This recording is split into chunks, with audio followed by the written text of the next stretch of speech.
Welcome. Today we are going to pull back the curtain on a mathematical magic trick. It's an amazing technique from an ancient system called Vedic mathematics that gets rid of long division completely and replaces it with some really simple, really fast addition. So let's just kick things off with a little challenge. How would you go about solving 123 divided by 9?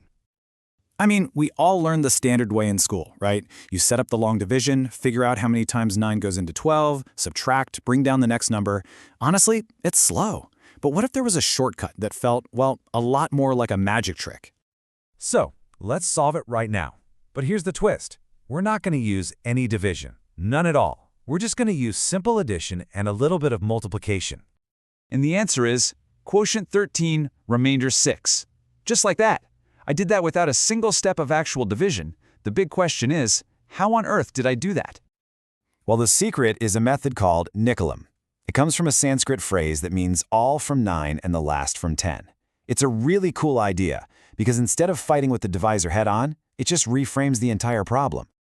So instead of dividing by a number like 9 or 98, we use a simple little multiplier instead.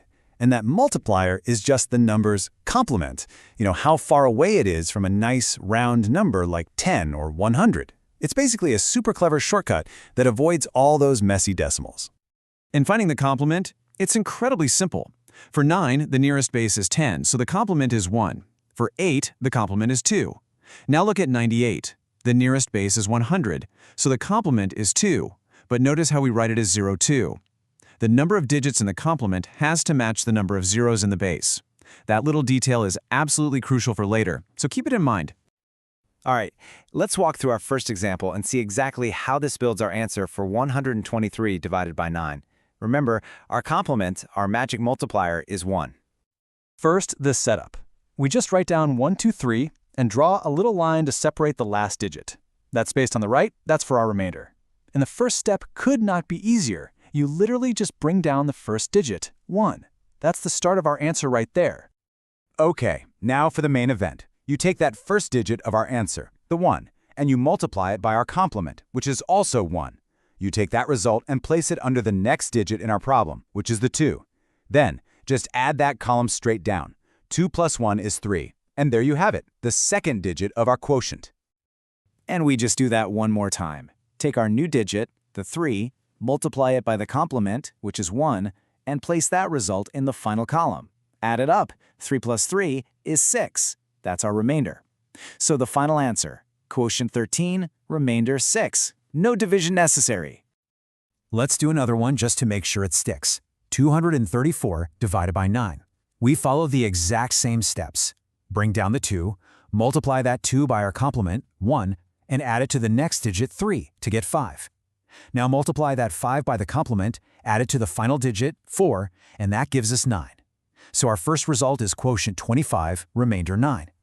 But hang on a second. If you remember your old math class rules, you know the remainder can't be equal to or bigger than the divisor. A remainder of 9, when you're dividing by 9, that doesn't really make sense, does it? So what do you do when this happens?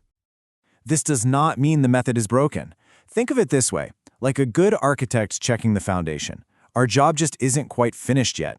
All we need to do is make one final, really logical adjustment to clean up the answer. And the fix is super simple. You just ask, how many times does our divisor, 9, go into our remainder, 9? Well, it goes in exactly 1 time. So we add that 1 to our quotient, 25 becomes 26. And we subtract that one group of 9 from our remainder, which leaves us with 0. So our final correct answer is quotient 26, remainder 0. Okay, so we've got the single digits down. Now let's see how this exact same logic works for much bigger divisors, like 98. You'll see the process is pretty much identical.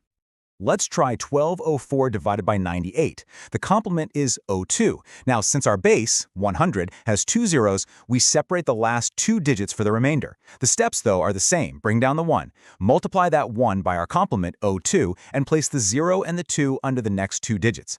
Now just add that second column down. 2 plus 0 is 2. That's our quotient done. Now just add up the remainder columns, and there you have it, the final answer. Quotient 12, remainder 28.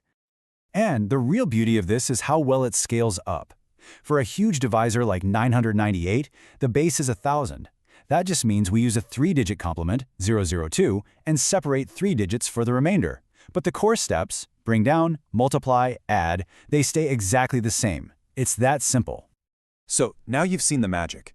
But to really master this and use it without a hitch, there are just a couple of key points and common mistakes you'll want to keep in mind. Here are the 3 golden rules.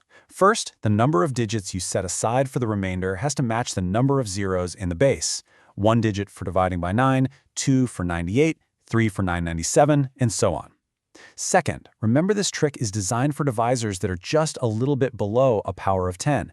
And third, and this is the most important one, always check your final remainder. If it's too big, you know exactly what to do to adjust it.